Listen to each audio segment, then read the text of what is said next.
I'll be resigning from office with my last day being January 5th, 2026, and I look forward to seeing many of you again sometime in the future. May God bless you all, and may God bless America. MAGA divorce, Marjorie Taylor Greene's resignation, and the future of the populist right. Welcome to the Political Pulse. I'm your host, and today we're dissecting a political earthquake that has sent shockwaves through the Republican Party and the very foundation of the Make America Great Again movement. We're talking about the stunning announcement from Representative Marjorie Taylor Greene, the firebrand Georgia Republican, that she will be resigning from Congress effective January 5th, 2026. For years, MTG was one of Donald Trump's most loyal and vocal allies, a torchbearer for the populist right. Now she's walking away, and the reason is a dramatic, public, and deeply personal fallout with the former president himself. This isn't just a political spat, it's a MAGA divorce. The central question we're exploring today is this: what does this high-profile split, this fracturing at the top of the populist movement, mean for the future of MAGA? Is this the beginning of a new, purer America First movement, or is it a sign that the Trump-era coalition is finally cracking under the weight of its own internal contradictions? Stay with us. The breakup, Epstein threats, and the battered wife. Let's start with the immediate catalyst for this political drama.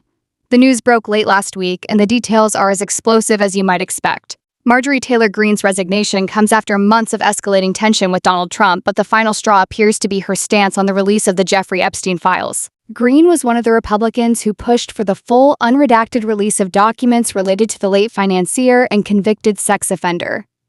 This move, she claims, is what sent him over the edge.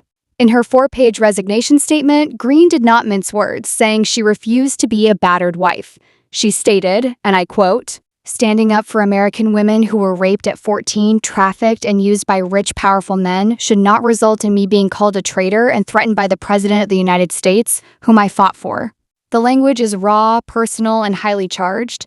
It frames her departure not as a retreat, but as a moral stand against the very man she helped empower. Trump's reaction was equally sharp. He had already publicly criticized Greene, calling her wacky and a lunatic. When asked about her resignation, he was quoted as saying it was great news. This is a complete reversal from a relationship that was once defined by mutual admiration and political support. The immediate political fallout is also significant. Her departure in January will narrow House Speaker Mike Johnson's already razor-thin majority, making the already difficult task of governing even more precarious. But the deeper implications lie in the ideological schism this feud has exposed. The ideological divide, America First versus Trumpism. The Epstein files were the spark, but the kindling for this fire has been gathering for months. Greene's resignation statement and her recent public comments reveal a profound ideological split that goes beyond personalities. It's a debate over what America First truly means. Greene has been increasingly critical of the Trump administration's policies, arguing that the president has lost his way and is no longer prioritizing the common American. Her list of grievances is long and specific. She criticized his administration's support for Israel, arguing that America First should mean America First and only Americans first, with no other foreign country ever being attached to America First in our halls of government. This is a clear shot at the more traditional interventionist wing of the Republican Party that Trump has often embraced, a wing Greene labels as neocons. She also broke with Trump on domestic issues, including his administration's stance on H-1B visas for skilled foreign workers, AI regulation, and even extending Obamacare subsidies. For Greene, these are all symptoms of a larger problem, a political industrial complex of both parties that is ripping this country apart. This is the core of the ideological divide. Issue, Marjorie Taylor Greene's stance, pure populism. Donald Trump's stance, pragmatic Trumpism. Epstein files, full release, moral stand for victims. Opposed, lie silent, viewed as a political liability. Foreign policy, strict non-interventionism. America First and only. Support for key allies, see Israel. More traditional GOP foreign policy. Domestic policy, against H-1B visas, against AI regulation, against Obamacare subsidies. More flexible, willing to compromise or adopt traditional GOP positions. The movement. Populist movement against the establishment, including Trump's establishment. Populist movement led by Trump demanding personal loyalty. Greene is essentially arguing that Trump has become the very establishment figure he once railed against. She fears being replaced by what she calls the elite donor class and the military-industrial war complex, This suggests she sees herself as the true inheritor of the populist, anti-establishment spirit that fueled the MAGA movement in the first place. The future of MAGA fracturing or rebranding. So, what does this mean for the future of the MAGA movement?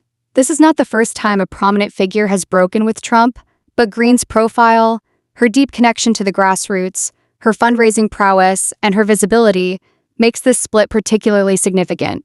The consensus among political analysts is that this feud underscores a growing divide on the populist right. The movement is now facing a critical identity crisis. Is MAGA a personality cult centered entirely on Donald Trump, or is it a durable, transferable ideology? Greene's move suggests a belief in the latter. By resigning and hinting at a future political path, she is attempting to take the America First brand with her, away from the man who popularized it. She is positioning herself as the leader of a purer, more uncompromising populist wave. This split could have two major outcomes. 1. The fracturing of the populist base. If Greene successfully mobilizes her base outside of the Republican Party structure, it could lead to a permanent schism. This would be disastrous for the GOP, potentially splitting the vote in key elections and weakening the party's overall power. 2.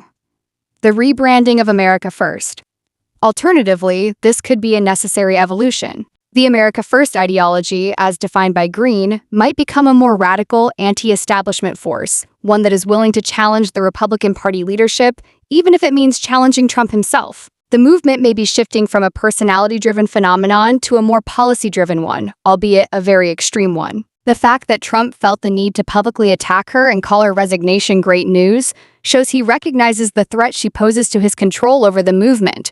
He is attempting to excise a part of the movement that he can no longer control. Greene's final words in her statement were a promise to return to the people and rebuild the country when they realize they possess the real power over Washington. This is a clear signal that her political career is far from over. She may be leaving the House, but she is likely preparing to lead a new, more radicalized wing of the populist right from the outside. In conclusion, Marjorie Taylor Greene's resignation is more than just a headline, it's a political inflection point. It marks the most significant internal challenge to Donald Trump's authority over the MAGA movement to date. The MAGA divorce has exposed the deep underlying tensions between personal loyalty to Trump and adherence to a strict, uncompromising America First ideology. As Greene steps away from the halls of Congress, she is not disappearing. She is likely preparing to become a powerful, independent voice, one that could redefine the populist right and challenge the Republican establishment, including Trump, for years to come. The future of MAGA is no longer a monolith. It is a contested space, and the battle for its soul has just begun. Thank you for tuning into The Political Pulse.